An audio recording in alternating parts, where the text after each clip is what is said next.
Alright, so you got 10 grand burning a hole in your pocket. Well, aren't you lucky? I wish I did. And you're itching to buy something that's more than just a set of wheels to get you from point A to point B. You want something that's cool, something that turns heads, and most importantly, something that makes you smile every time you drive it. Well, but here's the thing. Finding a car that checks all those boxes for under 10 grand, it's not easy, but it's definitely doable. So buckle up, because we're about to get into the 5 coolest cars you can buy for under $10,000.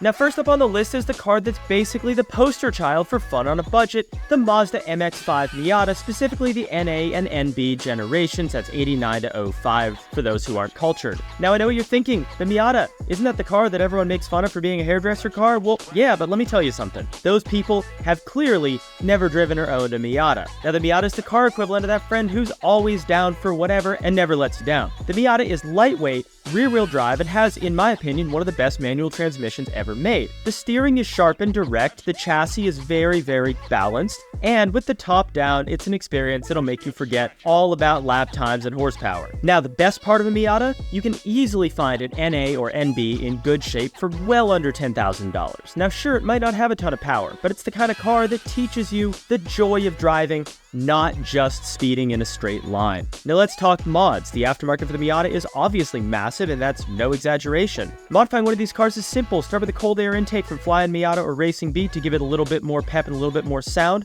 Coilovers are a great option. BC Racing is a great choice here. Throw in a set of lightweight wheels. RPF 1s are always the answer, especially for a Miata, and wrap them up in sticky tires, and you've got yourself a handling machine ready to hit the canyons. Now, if you want to go a little bit further with Miata, there are turbo kits from Greddy and Flying Miata that can put you into the 300 horsepower range, which is a rocket ship in a car this size and weight. Now, next up, let's bring a little bit of European flair to the table. The E46 BMW, specifically the 330i, but they're all pretty good. Made from 98 to 06, the E46 is one of those cars that hits the sweet spot between modern and classic. It's got the iconic BMW styling, it's got a straight-six engine that sounds like pure heaven, even at base trim, and handling dynamics that make it an absolute hoot to drive. Now, for under $10,000, you can easily find a well-maintained 330i or an awful M3. These cars push out around 225 horsepower and deliver it in a smooth, linear way that just begs you to rev it out every time you get behind the wheel. Now, the E46 chassis is well balanced, making it a great platform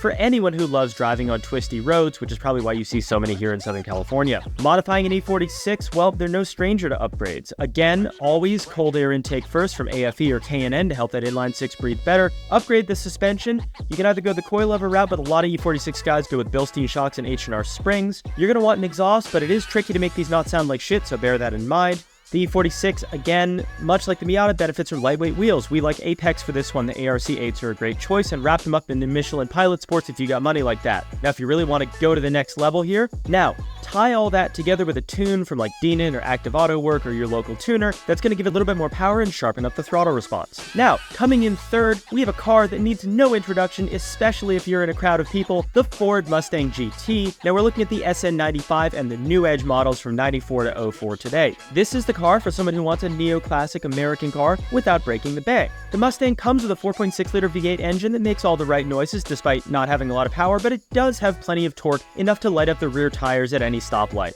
For under $10,000, you can easily find a well-maintained New Edge. They come with about 260 horsepower, and they have a 5-speed manual transmission or an auto, but who wants the auto? The car is all about fun. And let's be honest, there's something undeniably cool about driving a Mustang, especially one that looks as good as the New Edge did and has that V8 rumble. The New Edge, in my opinion, is one of the best-looking modern Mustangs, so take that with a grain of salt. If you want to upgrade your Mustang, the aftermarket's your playground. There are entire websites dedicated specifically to Mustangs, but you should buy your parts from us anyway. Cold air intake and full exhaust. I know I'm beating a dead horse here. Borla or Flowmaster for the catback. Borla a little quieter, Flowmaster a little bit louder. Gives it a little bit extra horsepower and an even meaner sound, which you're going to want. Now, suspension-wise, a lot of Mustang guys run springs, and I'm not going to steer you away from that. iBlock Pro Kit with a KYB shock is going to improve the handling without sacrificing ride quality. Wider wheels are a great choice, and there are a lot of OEM Mustang replicas like the ones from OE Wheels, which you can find on our website, that are going to give you a little bit more grip and a little bit more traction without taking away from that Mustang look, and wrap them up in Nitto NT 555 tires. Now, if you want to go a little bit further with your Mustang, go over that $10,000 budget, you can get a Pro Charger kit, which can get you easily into the 400 horsepower range and give you those cool supercharged blow-off valve noises. Now at number 4, you know it's on the list. Come on, let's be real.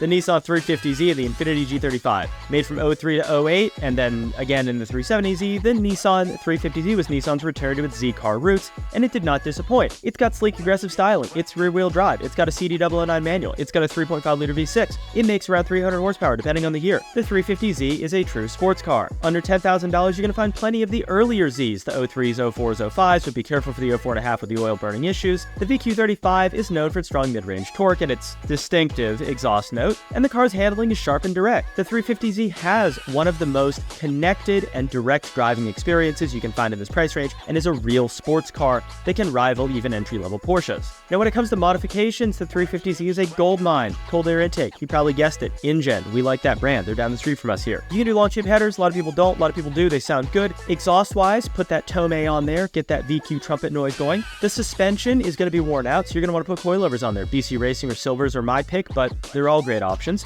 And if you really want to go all out, you can go as high as KWV3s. Now wheels-wise, the right choice is TE37s, but you can choose anything. The Z can fit pretty much any wheel under the sun. You're going to want to wrap them up in nice tires. I like the Advan 8008, but you can pretty much do whatever you want tire-wise. Now if you want to make a little bit more power, you can get a Greddy Turbo kit or a Stillen Supercharger. I've had the Greddy Turbos myself, make a little over 400 horsepower, and it sounds really cool. Now, last but not least, we've got a car that's, well, it's become a cult classic, the Subaru WRX, specifically the Bug-Eye generation and the Blob-Eye if you can find one. Now I know I've told you in another video not to buy one of these, but if you want something under 10 grand, here you go. If you're looking for something that's fast, that's practical, that's capable of taking on all types of weather and terrain thanks to its legendary symmetrical all-wheel drive system, then the WRX might just be the car for you. It comes with a 2-liter turbocharged flat-4 engine that makes around 227 horsepower, and it's paired with a 5-speed manual transmission that, contrary to popular belief, is not made out of glass. The beauty of the WRX is that it's a jack of all trades. It's pretty quick, it handles well, it can handle any terrain from daily commuting to rallycross with ease. Plus, there's just something about that Subi rumble, right? The cars look great considering their age, and when you really start upgrading them and going down whatever path you like, whether it's stance, whether it's rally, they're just a great looking car. Now if you want to mod your WRX, the sky's the limit, although so are your ring lamps and your head gaskets. You want to start with an intake, Cobb or Perrin to get that turbo noise that you've been craving, that's the reason you bought this car, right? Then add a turbo back exhaust system. Cobb makes one, Nvidia makes one, and there's a lot of non-EPA things that we can't talk about here. Suspension wise, this may come as a shock to you, but I'm going to tell you to put coilovers on it. Tien for the entry level, Trueheart for the really entry level, BC Racing for a nice mid-range. If you want to go real big with it, you can upgrade your turbo to like a VF39 or an FP Red or an FP Blue, a rotated setup, whatever you're into, and as deep as your pockets go. You can generally make 350 horsepower pretty easily out of these cars with the regular supporting mods, intercooler, fuel pump injectors, all that jazz. You're going to want to tune your WRX with a Cobb engine deleter, access port, sorry about that, and that's how you build your WRX.